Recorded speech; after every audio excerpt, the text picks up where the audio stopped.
No dia 29 de setembro de 2019, um domingo aparentemente comum no extremo norte da capital paulista, o Parque Anhanguera, em Perus, tornou-se cenário de um dos casos mais inquietantes dos últimos anos. Raíssa Eloá Caparelli da Dona, de apenas 9 anos, havia saído de casa com sua mãe para participar de uma festa beneficente organizada no céu Anhanguera. A menina era autista e tinha dificuldades na fala, mas se expressava com gestos e sorrisos que cativavam todos ao redor. Raíssa nasceu e cresceu na região de Perus, em São Paulo, em uma família simples e carinhosa. Estava matriculada na rede pública e frequentava regularmente terapias e atividades escolares. Naquele domingo, sua mãe, por acreditar estar em um local seguro e cercada de conhecidos, permitiu que a filha brincasse por alguns minutos com um garoto de 12 anos, vizinho e conhecido da família. Foi o último momento em que ela a viu com vida. O menino, que tinha um histórico de comportamento difícil e já havia sido acompanhado por psicólogos da rede municipal, desapareceu junto com Raíssa. Por volta das 14 horas, a mãe percebeu que a filha não estava mais por perto e, em desespero, acionou a equipe do céu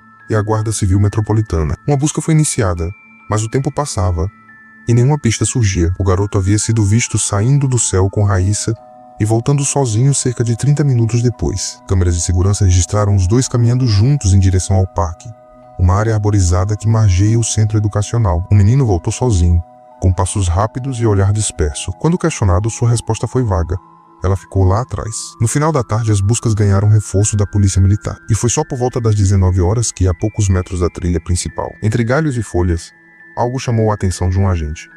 Um cenário que silenciou toda a equipe. A angústia se transformou em perplexidade. A partir desse momento, o caso ganharia contornos ainda mais sombrios. O menino foi novamente localizado e levado para a delegacia. Ele não demonstrava emoção, nem medo, nem culpa. O que teria acontecido naquela trilha? Como um domingo de festa terminou em tragédia silenciosa? E por que aquele garoto tão jovem estava no centro de tudo? Na 5ª Delegacia Seccional, um menino de 12 anos foi ouvido na presença de conselheiros tutelares e psicólogos. Durante horas manteve uma postura distante, quase apática. Aos poucos, entre pausas e frases curtas, ele começou a relatar o que teria acontecido. Segundo seu depoimento, após se afastarem do céu, ele e Raíssa entraram juntos na área do parque. Ele teria convencido a menina a acompanhá-lo até um local mais isolado, sem dizer exatamente o motivo. Aos investigadores, ele alternava versões. Em uma delas, dizia que havia deixado Raíssa em uma área de mata e ido embora. Em outra, mencionava que alguém apareceu. O garoto parecia confuso, mas os detalhes que soltava eram inquietantes. Ele descreveu com precisão pontos do local onde a menina havia sido encontrada antes mesmo de qualquer detalhe ser divulgado à imprensa. A família de Raíssa não conseguia entender o que havia acontecido. A mãe, profundamente abalada, ficou em estado de choque ao saber onde a filha havia sido localizada. O pai, que trabalhava como vigilante, ficou inconsolável. Amigos e vizinhos se recusavam a acreditar que algo assim pudesse ter ocorrido naquela comunidade, tão acostumada à rotina pacata de festas escolares e encontros entre vizinhos.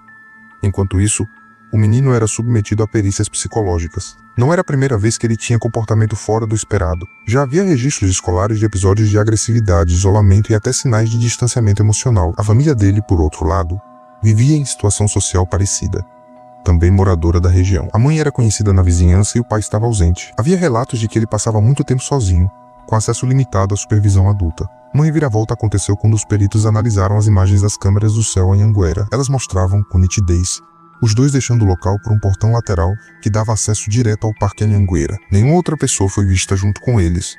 E quando o menino voltou, carregava algo nas mãos. As imagens foram decisivas para que a investigação tomasse um rumo mais direto. Na manhã de segunda-feira, 30 de setembro de 2019, o menino de 12 anos foi levado novamente à delegacia. Dessa vez com mais cautela, as autoridades solicitaram a presença do conselho tutelar e de profissionais da vara da infância. O garoto, com olhar vago e comportamento contido, começou a dar declarações mais estruturadas. Ele não chorava, não expressava arrependimento e falava de forma quase automática. Durante o depoimento, mencionou que havia levado Raíssa até uma área isolada do Parque Anhanguera, onde ela teria se assustado e tentado fugir. Segundo o próprio garoto, ele ficou com receio de ser repreendido pelos adultos. E então, em suas palavras, amarrou ela para ela não ir embora. A forma como ele dizia isso, como se fosse algo comum, deixou os agentes perplexos. As autoridades decidiram cruzar o que ele dizia com imagens das câmeras do céu em Anhanguera. No local onde Raíssa foi encontrada, os peritos observaram sinais de improviso. Roupas foram usadas de forma atípica. Não havia pegadas de terceiros, nem marcas indicando luta. Tudo isso apontava para uma ação feita por alguém conhecido, em quem a menina confiava, ou ao menos não oferecia resistência. O garoto não apresentava histórico criminal, claro, mas a escola já havia emitido relatórios sobre comportamento agressivo, isolamento frequente e crises que exigiam acompanhamento. Porém, como tantas outras situações, os registros acabaram se perdendo na burocracia. Enquanto a comoção aumentava, uma dúvida começou a surgir entre os investigadores. O menino agiu por impulso ou havia algum grau de intenção prévia? E mais, ele estava imitando algo que viu, reproduzindo algo que ouviu, ou foi um ato isolado e caótico, fruto de um momento sem controle? O histórico do garoto indicava uma infância difícil. Morador de Perus, cresceu em um ambiente de baixa supervisão familiar. A mãe trabalhadora ficava ausente a maior parte do dia, enquanto ele circulava livremente pelas ruas. Desde pequeno apresentava comportamentos considerados atípicos. Evitava contato visual. Falava pouco, mas era extremamente observador. Havia relatos de que colecionava objetos quebrados e passava horas sozinho em um terreno baldio da região. Durante a investigação, o celular da mãe do menino foi apreendido. Os investigadores buscavam entender se havia algum tipo de conteúdo a que o menino tivesse acesso que pudesse ter influenciado suas ações. Também ouviram vizinhos, colegas e professores. Muitos confirmavam que ele era diferente, mas ninguém imaginava que pudesse estar envolvido em algo tão perturbador. Enquanto isso, a família de Raíssa vivia um luto difícil de compreender. A mãe se recusava a dar entrevistas. O pai, devastado, pediu privacidade. A escola dela prestou homenagens e criou uma sala sensorial com desenhos e flores. Entre os colegas de Raíssa, o silêncio era total. Alguns sequer conseguiam falar o nome dela. A sociedade começava a se dividir entre duas opiniões. Haveria ali um ato intencional, ou apenas um acidente trágico causado por alguém com total desconexão emocional. A justiça precisaria decidir. Se você chegou até aqui, deixe sua opinião nos comentários. Foi um plano ou um impulso? O caso entrou oficialmente na alçada do Ministério Público. A Promotoria de Justiça da Infância e Juventude determinou a internação provisória do garoto na Fundação Casa por 45 dias, tempo necessário para avaliações médicas e elaboração de laudos psicológicos. O garoto foi transferido sob escolta, sem demonstrar nenhuma reação emocional. Na instituição, os relatórios iniciais descreveram um comportamento introspectivo. Ele comia sozinho, não conversava com outros internos e, em algumas ocasiões, se recusava a participar das atividades. Um detalhe intrigante: quando teve acesso a lápis e papel, desenhou árvores cercadas por fios, figuras humanas sem rosto e linhas em zigue-zague que pareciam dividir o papel em dois mundos distintos. Os peritos encarregados da análise comportamental começaram a montar um perfil psicológico. A hipótese de um transtorno comportamental severo ganhou força. Não havia registro de tratamentos anteriores, nem de uso de medicamentos. A ausência de acompanhamento especializado na infância poderia ter agravado comportamentos que, se tratados, talvez tivessem sido compreendidos e conduzidos com cuidado. Mas havia um detalhe ainda mais intrigante. Em um dos depoimentos, o menino usou a expressão "ela parou de se mexer". Essa fala seca, desprovida de emoção, passou a ser analisada frase por frase pelos investigadores. Acredita-se que naquele momento ele tivesse consciência do que estava acontecendo, mesmo que em níveis desconectados da empatia comum. A dúvida que pairava agora era: ele entendia o que fez, ou apenas repetia algo que viu sem medir as consequências? Na tentativa de entender melhor o contexto, a polícia solicitou imagens de outros dias no céu Anhanguera e arredores. Queriam verificar se o menino havia feito o mesmo trajeto outras vezes. E de fato, em pelo menos 2 datas anteriores, ele foi flagrado entrando no parque por conta própria, sem ninguém ao lado, e voltando cerca de 20 minutos depois. Isso levantou a possibilidade de que ele já conhecia bem o caminho e o local exato onde levou Raíssa. Durante novos exames, os psicólogos apontaram traços de comportamento dissociativo. Segundo o laudo, o menino apresentava dificuldade em estabelecer relação de causa e efeito e mostrava total ausência de empatia em situações de dor alheia. Em outras palavras, ele sabia o que fazia, mas não parecia compreender o impacto daquilo no outro. Com base nisso, a promotoria elaborou um pedido formal de medida socioeducativa com internação, que poderia durar até 3 anos. O juiz acolheu. O garoto foi mantido na Fundação Casa. A mãe dele, ao ser ouvida novamente, relatou que ele já havia agido de forma violenta com animais e até com colegas, mas que nunca imaginou que algo tão grave pudesse acontecer. Em tom emocionado, ela pediu ajuda do Estado. Disse que não queria o filho abandonado, mas que também não conseguia cuidar dele sozinha. Enquanto isso, a cidade de São Paulo tentava digerir a dimensão do que havia acontecido. Raíssa, uma menina de 9 anos, com necessidades especiais, tinha confiado em alguém que conhecia, e o desfecho foi silencioso, rápido e irreversível. Se gostou dessa história, curta e comente sua teoria sobre o que realmente motivou tudo isso. Nos meses seguintes, o caso caiu no silêncio da burocracia judicial. O garoto permanecia internado, agora passando por sessões regulares com psiquiatras e psicólogos. Um dos relatórios afirmou que ele demonstrava ausência de culpa, mas apresentava sinais de consciência sobre o que havia feito. Isso dividia os técnicos, enquanto alguns defendiam acompanhamento a longo prazo. Outros entendiam que o risco de reincidência era alto demais para permitir um retorno à sociedade tão cedo. Ao mesmo tempo, a equipe de defesa tentava argumentar que o garoto era, acima de tudo, vítima de negligência. Não de um ato, mas de um sistema.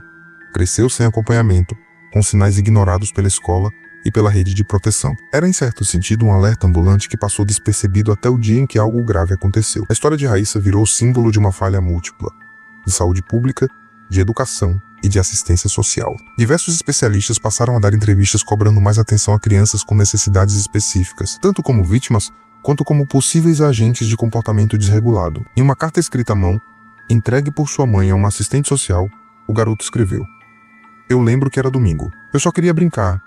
Eu fiz errado. Não quero pensar mais nisso." A carta foi mantida nos autos. E mesmo diante de tantas análises, nenhuma resposta foi definitiva. A Fundação Casa, local onde o menino permaneceu recluso, emitiu relatórios semestrais à vara da infância. Em 2021, 2 anos após o ocorrido, o caso voltou à tona com a possibilidade de revisão da medida socioeducativa. A legislação brasileira prevê que adolescentes só podem ficar internados por, no máximo, 3 anos, independentemente da gravidade do ato cometido. A possível saída do garoto reacendeu discussões. Havia temor de que ele não estivesse preparado para conviver em sociedade. Ao mesmo tempo, juristas argumentavam que a legislação é clara e deve ser respeitada.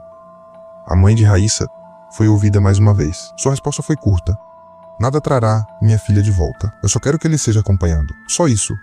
Ela não pedia vingança, apenas responsabilidade. O Ministério Público solicitou que, caso o menino deixasse a fundação, fosse transferido para uma casa de acolhimento, com acompanhamento integral e medidas de restrição. Até hoje, essa solicitação está em análise. Hoje, o caso de Raíssa Eloá Caparé Ridadona segue marcado na memória coletiva do Brasil. Embora não seja mais manchete, ele permanece nos registros da justiça e nos corações daqueles que acompanharam cada detalhe. A menina de 9 anos, com seu jeitinho calado e olhar doce, tornou-se símbolo de uma realidade dura. Quando o sistema falha para os mais vulneráveis, todos pedem. O menino envolvido completou a medida socioeducativa máxima, permitida por lei, 3 anos. Segundo fontes ligadas à Fundação Casa, ele foi avaliado ao final desse período por uma nova equipe multiprofissional. Os relatórios finais, mantidos sob sigilo, indicaram que ele teria apresentado evolução no comportamento, mas ainda precisaria de acompanhamento contínuo. Com isso, foi encaminhado a um local de acolhimento reservado, onde permanece sob medidas de proteção e vigilância. A identidade dele continua preservada por força da lei, e qualquer divulgação que permita sua identificação é estritamente proibida. O Estado, nesse momento, tenta equilibrar 2 deveres: proteger a sociedade e reabilitar um jovem que, ainda criança, protagonizou uma das histórias mais desconcertantes dos últimos tempos. A família de Raíssa seguiu a vida em silêncio. Mudaram-se do bairro de Perus e não costumam falar publicamente sobre o caso. O pai, segundo conhecidos, raramente menciona a filha. A mãe passou a participar de grupos que apoiam famílias de crianças com necessidades especiais e luta por mais políticas públicas de proteção. Quanto ao local onde tudo aconteceu, o Céu Anhanguera e o Parque Anhanguera continuam em funcionamento. Mas quem conhece a história sabe. Há lugares onde o vento parece sussurrar o que as palavras não conseguem dizer. Nenhuma resposta foi capaz de apagar as perguntas que ainda pairam no ar. O menino sabia o que fazia? Entendia as consequências? Ou era também uma criança esquecida, sem o suporte necessário, em um mundo que não soube olhar para os sinais? Raíssa se foi em um domingo de sol, em um parque que deveria ser sinônimo de alegria, nas mãos de alguém que ela conhecia. E o Brasil ainda busca entender como isso foi possível. Se essa história te tocou, curta, comente e compartilhe. E que outras histórias como essa nunca mais se repitam. Então, o que você acha que realmente aconteceu com Raíssa? Deixe sua teoria nos comentários abaixo.